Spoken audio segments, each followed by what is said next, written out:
ద్వారా మన జీవితాన్ని ఈ లోకంలో జీవించిన జీవిత కాలం అంతటి ద్వారా అందుకే జీవించు వాడికి మీదగా తమ కొరకు కాక తమ నిమిత్తం మృతి పొంది తిరిగి లేచిన వాడి కొరకు జీవితం ఎలాగైనా జీవిస్తాడు.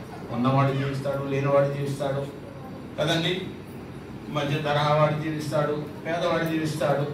కాదు, నువ్వు దేవుని సంతోషపెట్టాలి. ఎలా సంతోషపెడతాం? దేవుని సంతోషపెట్టాలంటే మనం ఏం చేయాలి కదండి? దేవుని సంతోషపెట్టాలంటే మనం ఏం చేయాలి? మత్తయి సువార్త 11వ అధ్యాయము 29వ వచనం. మత్తయి సువార్త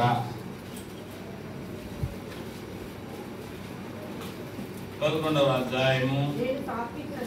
నేను సాత్వికుడను, దీన మనసు గలవాడును గనుక మీ మీద నా కాడి ఎత్తుకోండి. ఏం చేయాలండి? ముందు ఆయన సంతోష పెట్టాలంటే ఆయన దగ్గర నేర్చుకోవాల్సిన విషయాలు 2 ఉన్నాయి. ఏంటి నేర్చుకోవాలి? నేను సాత్వికుడను, దీన మనసు. అందుకని అంటున్నాడు ఆయన. మరి సాత్వికుడు యేసు ప్రభువు వారు ఎవరండి? ఇప్పుడు మనలో ఉండాలి. అందుకనే మత్తయి సువార్త 5వ అధ్యాయం 5వ వచనంలో ఏం చూస్తామండి? మత్తయి సువార్త 5వ అధ్యాయంలో సాత్వికులు ధన్యులు భూలోకమును స్వతంత్రించుకొందురు అంటే అర్థం ఏంటండి? భూలోకం అంతా మనకే వచ్చేస్తుందా? స్వతంత్రించుకొందురు. మనకి స్వతంత్రం లేదు భూమి మీద. పాపం అనే భారంతో దాస్యం అనే కాడి కింద భూమి అంతా చిక్కుకుంది. మరి మనకు స్వతంత్రం ఎలా వస్తుంది కదండి? ఎంత స్వాత్వికంతో ఉంటామో వారు భూమి మీద మనం ఎక్కడ జీవించినా స్వతంత్రంగా ఉంటాం. ఏ ప్రాంతం జీవించినా మనకు స్వతంత్రం ఉంటుంది. క్రీస్తు అనుకరించి స్వతంత్రంగా ఉంటాం. దాస్యం అనే కాడి చిక్కుకోం కదండి.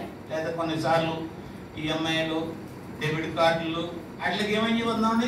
దాస్యం అయిపోయాం, దానికి బంధించబడ్డాం. స్వతంత్రం లేదు.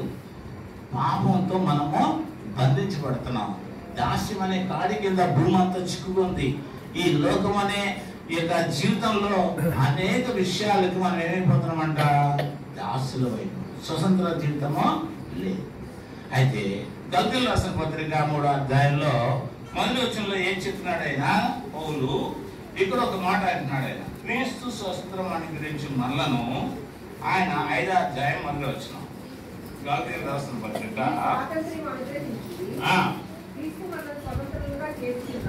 క్రీస్తు మనల్ని ఏం చేశాడండి?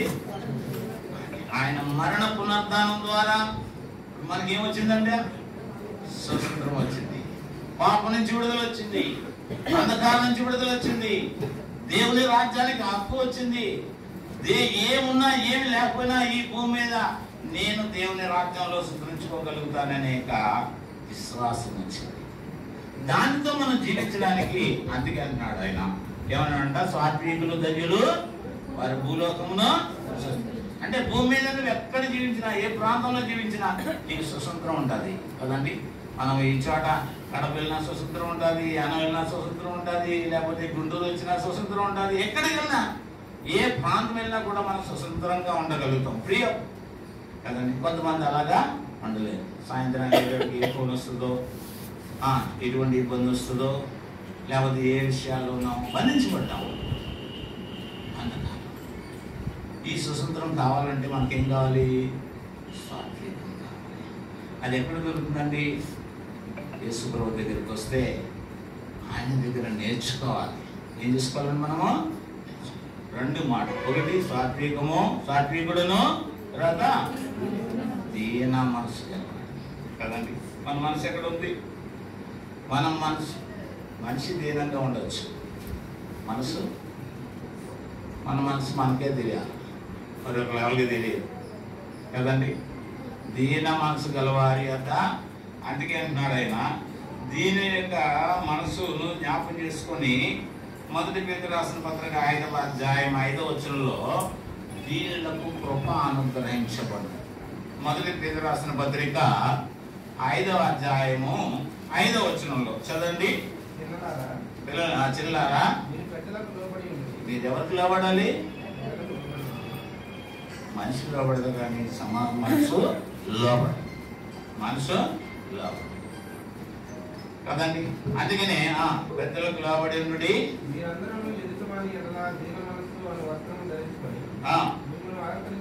మిమ్మల్ని మీరు అలంకరించండి. ఎవరో ఇంకోళ్ళు మనం అలంకరించకూడదు. మనం అలంకరించుకోవాలి. మనలో దివ్యత్వం ఎంత ఉంది, మనలో స్వాత్వికం ఏముంది, మనలో ఆత్మ సంబంధమైన వివేకం ఎలా ఉంది, సంపూర్ణ జ్ఞానం ఉన్నదా, మరి దేవుని చిత్తమును పూర్ణంగా గ్రహించగలుగుతున్నామా? ఈ వాస్తవాన్ని మనకి మనమే ఏం చేసుకోవాలంటండి? అయితే అలంకరించుకోవాలి. ఒకవేళ లేవనుకోండి, అవన్నీ ధరించుకోవాలి. యేసు ప్రభువా, నాకు వివేకం లేదు, నాకు సహాయం చేయి. అందుకని దేవునికి లోబడి నుండి అపవాది మీ యొద్ద నుండి, అప్పుడు వెంటనే దేవుని వాక్యం దగ్గరకు వచ్చి, ప్రభువా నాలో ఇలాంటిటువంటి మనసు ఉన్నది ప్రభువా. కాదండి, యేసు ప్రభువారి మనసు, యేసు ప్రభువారు మరి ఉన్నప్పుడు ఆయన శిష్యులు ఆయనతో పాటు ఉంటూ ఎన్నో అద్భుతాలు చేశారు, ఎన్నో మరి కార్యాలు చూసుకుంటూ వచ్చారు.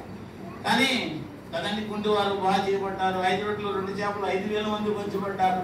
ఇంత అద్భుతాలు యేసు ప్రభు వారితో ఉంటూ చూసిన శిష్యులు యేసు ప్రభు వారు ఆరోహణ అయిపోయిన తర్వాత వారి మనసు ఏమైందండి?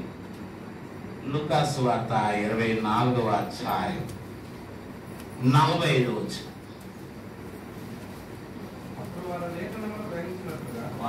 అప్పుడు వారు లేఖనములు గ్రహించినట్లుగా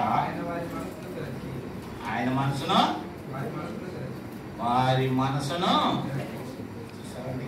ఎందుకు ఆయన అంటే శిష్యులు వాళ్ళు ఇష్టానుసారంగా జీవించుకుంటున్నారు. యేసుప్రభువు వారు ఎవరి జీవనాలు వేసుకున్నారు, వారు ఎవరి యొక్క మరి పనులకు వాళ్ళు వెళ్ళిపోతున్నారు.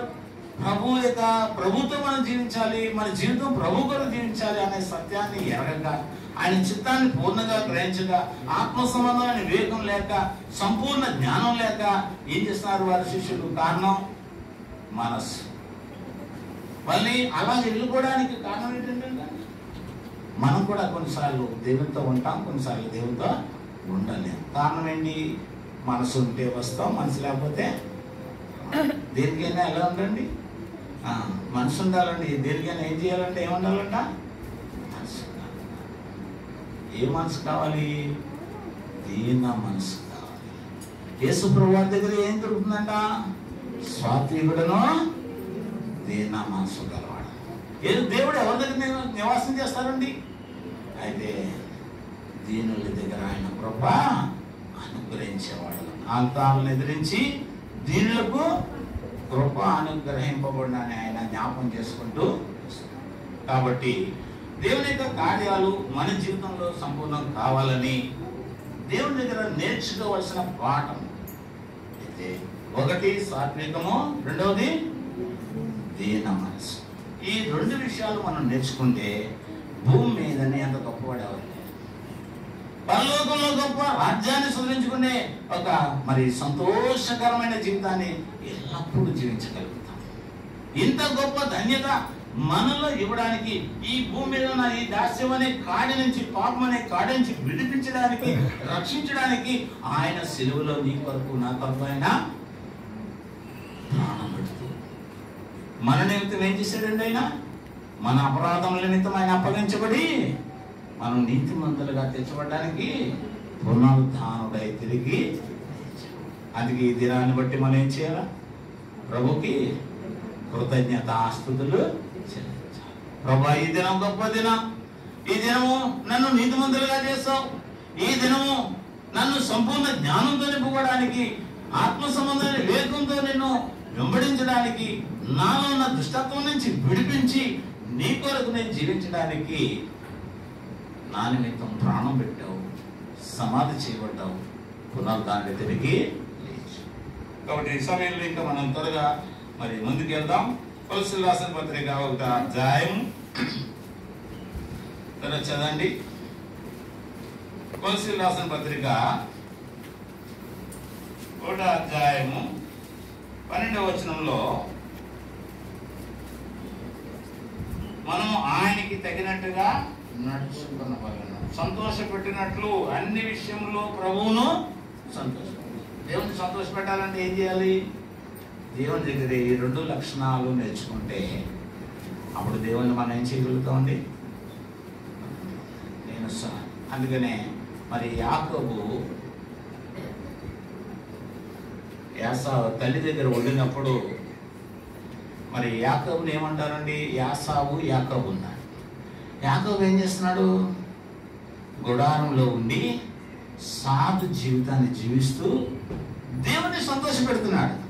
అందుకే మనం అనుకుంటాం ఆయన యాకోబు అంటే మోసగాడు కదా అంటాం. కానీ యాకోబు ఏం చేశాడు? తల్లిదండ్రుల దగ్గర ఉంటూ ఆదికాండము 25వ అధ్యాయము 27వ వచనం. ఆదికాండము 25వ అధ్యాయము 27వ వచనం. ఆ చిన్నవాడు ఎదిగినప్పుడు ఏసావు వేటాడుట యందు నెప్పరిగై అరణ్యవాసిగా ఉండెను. యాకోబు సాధువై గుడారములో నివసించుచుండెను. ఆయనకి ఆశీర్వదించబడడానికి, తండ్రి ఆశీర్వాదం యాకోబు రావడానికి కారణం ఏంటంటే సాధువై ఉండి గుడారములో నివసిస్తూ కదండి. అందుకే సాధు అనగా సాత్వికము. యేసు ప్రభువారు ఏమన్నారు? నా ఎద్దుకు వచ్చి మరి సాత్వికమును దీన మనసును నేర్చుకోండి. మనం ఎంత నేర్చుకున్నా బైబిల్ ఇంకా నేర్చుకుంటానే ఉండాలండి. దీంట్లో తరగదండి. అటువంటి గొప్ప సత్యాలను దేవుడు మనకు. అందుకనే యాకోబు ఆశీర్వాదించబడడానికి కారణం, అయ్యో మోసగించాడే అన్న యొక్క వేషం వేసుకొని యాకోబు మోసగించాడని అనుకుంటాం. కానీ యాకోబు అప్పుడు ఏం చేస్తున్నాడు కదండి? గుడారంలో ఏం చేస్తున్నాడండి? సాధువై గుడారంలో నివసించాడు.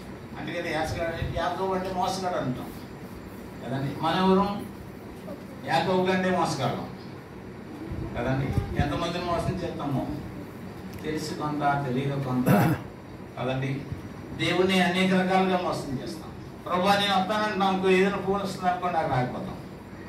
మోసం చేసినట్టే దేవుణ్ణి. ఇలాంటి లక్షణాలు ఎన్నో ఉన్నాయి మన జీవితంలో. అందుకనే యాకోబు సాధువే గుడారంలో ఉంటూ దేవుని మాయపరిచాడు. అలాగే దేవుని నువ్వు నేను సంతోష పెట్టాలంటే దేవుని దగ్గర ముందు నేర్చుకోవాల్సిన పాఠాలు ఉంటున్నాయి. ఏంటంటిది? స్వాత్వికమును దీన మనసు గల వాళ్ళు మీరు వచ్చిన నేర్చుకోనండి. మనం అలా నేర్చుకుంటే మనం ఏమవుతాము? యేసు ప్రభువుని సంతోషపెట్టగలుగుతాం. మన ప్రవర్తన ద్వారా దేవుని సంతోషపెట్టగలుగుతాం. అందుకని యాకోబు పట్టారం వెళ్ళిపోయినా, తన మామింటికి వెళ్ళిపోయినప్పటికీ కూడా అక్కడ గొప్ప కార్యాలు చేసుకుంటూ తిరిగి వచ్చినప్పుడు గొప్ప సంతానంతోనూ గొప్పవాడుగా వచ్చి దేవుని మహిమపరుచుకుంటూ వచ్చాడు. తనలో ఉన్న లక్షణం ఏంటి? సాధు గుణం. నా లక్షణాలు ఎవరు ఉన్నాయి? ఒకసారి మనం జ్ఞాపకం చేసుకోవాలి. అందుకనే సాత్వికులు దగ్గర వారి భూమిని స్వతంత్రించుకుందరు. ఇక మనం భాగానికి వెళ్ళిపోదాం. సమయాన్ని కొద్దిగా ఉన్నాయి. కొలసీలు రాసిన పత్రిక 1వ అధ్యాయం. ఆయన ఏమంటున్నాడండి? ఆయనకి తగినట్టుగా నడుచుకున్నవలెను ఆనందంతో కూడిన పూర్ణమైన ఓర్పును దీర్ఘశాంతము కనపరిచినట్లు ఆయన మహిమా శక్తిని బట్టి సంపూర్ణ బలముతో బలపరిచాడు. ఏ శక్తి అండి? ఆయన మహిమ శక్తి.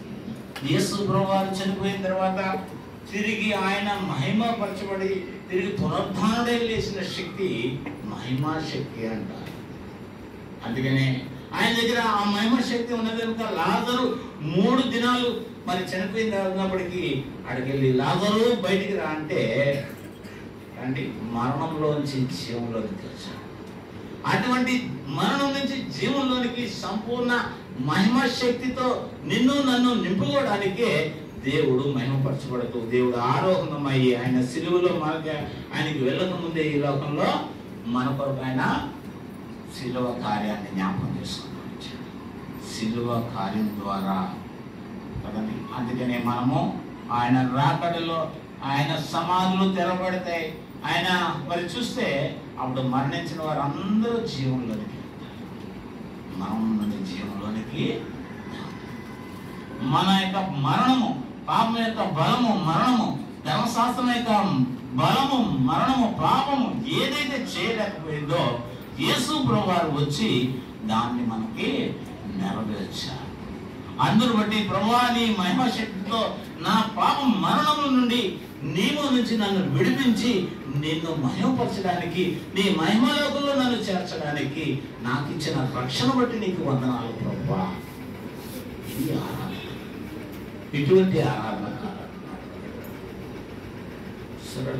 అందుకని ఇక మన భాగానికి వెళ్దాము. కొలస్సీయులకు రాసిన పత్రిక. ఆయన మహిమా శక్తిని బట్టి సంపూర్ణ బలముతో బలపరచబడవలననియు. మూడోది ఏం కావాలండి? బలం కావాలి. ఏం కావాలి? ఎలా వస్తుంది కదండి?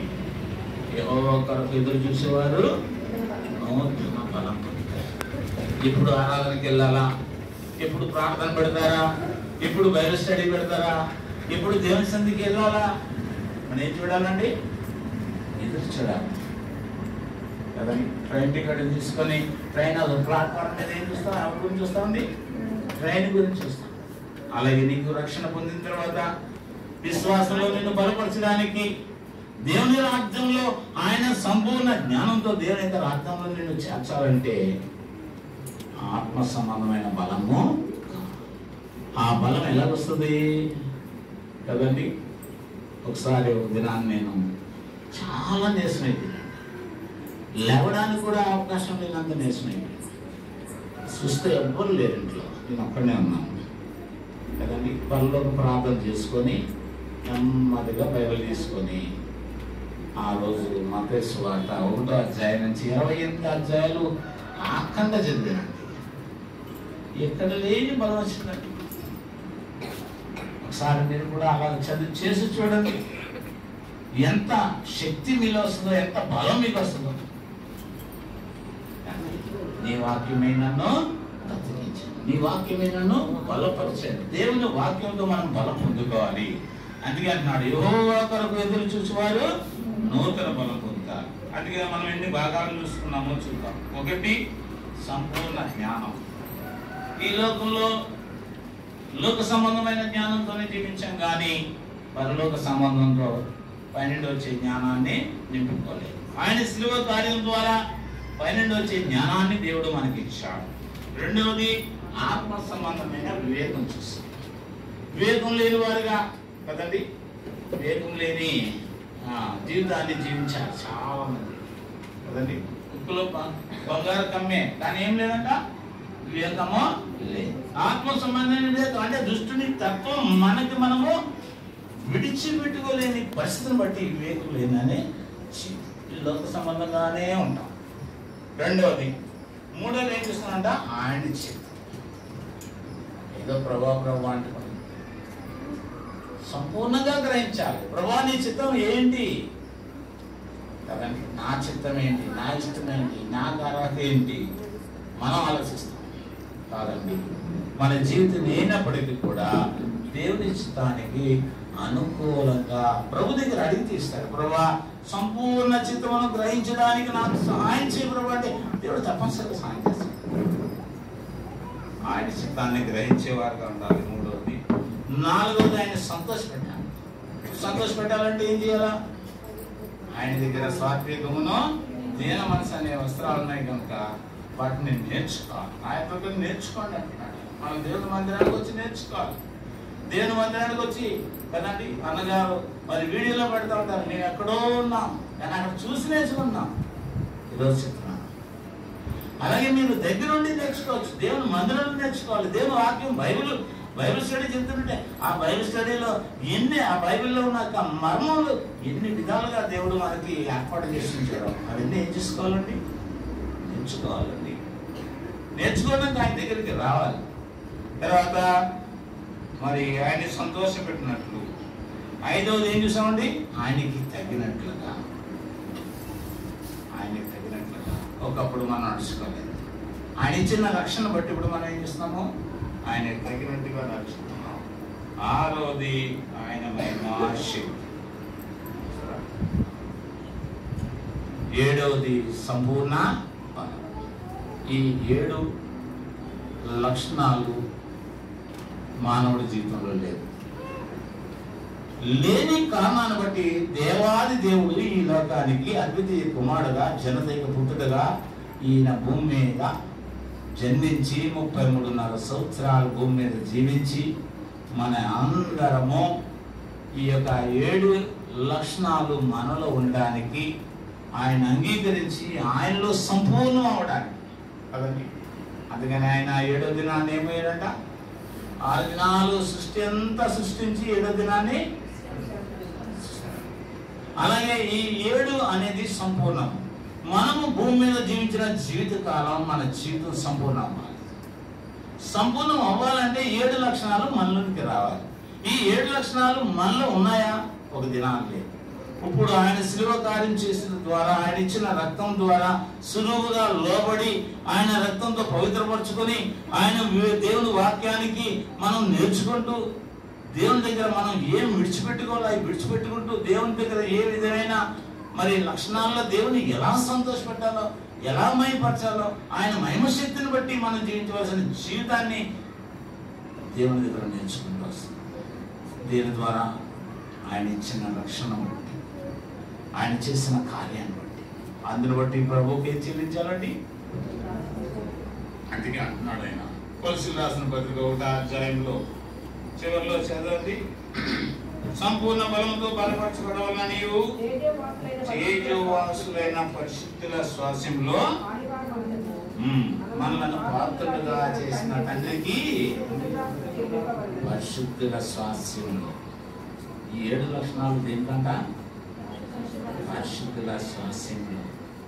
అందుకనక మనలను పరిశుద్ధులు ఎవరంటారండి? భూమి మీద పరిశుద్ధులని దేవుడు పిలుస్తున్నాడు. పరిశుద్ధ పరిచాడు కనుక పరిశుద్ధ పరిచాడు. తేజోవాసులైన పరిశుద్ధుల స్వాస్యంలో పాలి భాగస్తులుగా చేస్తాడు కదండి. ఇశ్రాయేలుతో సహపౌరులు కానీ మనం ఇశ్రాయేలుతో సహపౌరులుగా చేస్తాడు. అలాగే దేవుని యొక్క పరిశుద్ధుల స్వాస్యంలో దేవుని శ్వాసలుగా చేశాడు. ఎందుకంటే 7 లక్షణాలు శిలువ కార్యంలో మరి మనం పూర్ణంగా గ్రహించినప్పుడు, దేవుణ్ణి సంతోషపెట్టినప్పుడు, ఆయన చిత్తాన్ని గ్రహించినప్పుడు మనం ఏమవుతామంట? తేజోవాసులైన పరిశుద్ధుల స్వాస్యంలో పాలి భాగస్తులు. అందుకే రక్షణ ఇచ్చాడు. అందును బట్టి ప్రభుత్వం చెల్లించాలండి. మరి ఇప్పుడు కొన్ని ఆస్తులు చెల్లించుకుంటూ